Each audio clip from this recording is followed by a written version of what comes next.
जय हिंद दोस्तों। चलिए दोस्तों बात करते हैं इस एक और क्वेश्चन के बारे में। इस क्वेश्चन में एग्जामिनर ने कहा है a sum of ₹400 become 448 at a simple interest in 2 year.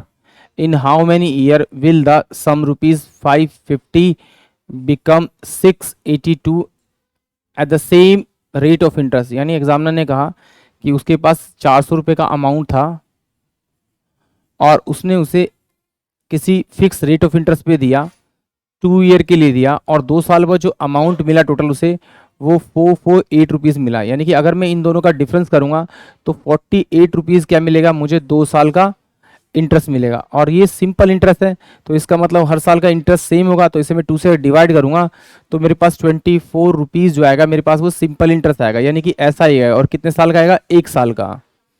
अगर मुझे 1 साल का इंटरेस्ट पता है तो मुझे प्रिंसिपल चाहिए। प्रिंसिपल मुझे ऑलरेडी एग्जामिनर ने दिया है, तो प्रिंसिपल को नीचे रखूंगा, इनटू में 100 से मल्टीप्लाई करूंगा तो मेरे पास क्या आ जाएगा, आपका रेट ऑफ इंटरेस्ट आएगा। इससे मैंने इसको काटा, इससे मैंने इसको काटा, तो 6% जो आएगा मेरे पास में वो रेट ऑफ इंटरेस्ट आएगा।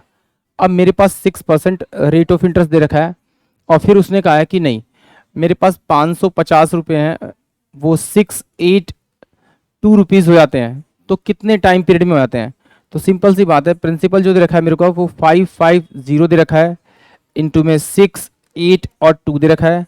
मैं दोनों का डिफरेंस निकालूंगा तो डिफरेंस कितना आएगा मेरे पास में, आपका 8, सॉरी इसका डिफरेंस आएगा मेरे पास में 2, और ये कितना होगा मेरे पास में 3 और 1, यानी कि ₹132 का डिफरेंस आएगा।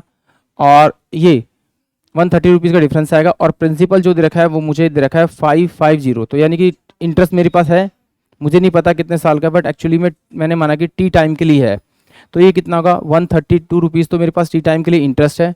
और प्रिंसिपल कितना है मेरे पास में, 550 है।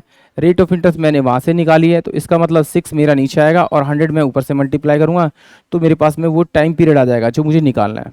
ठीक है, तो 11 से काटूंगा मैं से, 11 एकम 11 और 11 दूनी 22, और ये 11 पंजे 55, यानी 50 हो जाएगा। और ये 50 और दूनी क्या हो जाएगा मेरे पास में, 50 दूनी 100 हो जाएगा, और 2 तिया 6 होगा, और 3 चौक 12 हो जाएगा।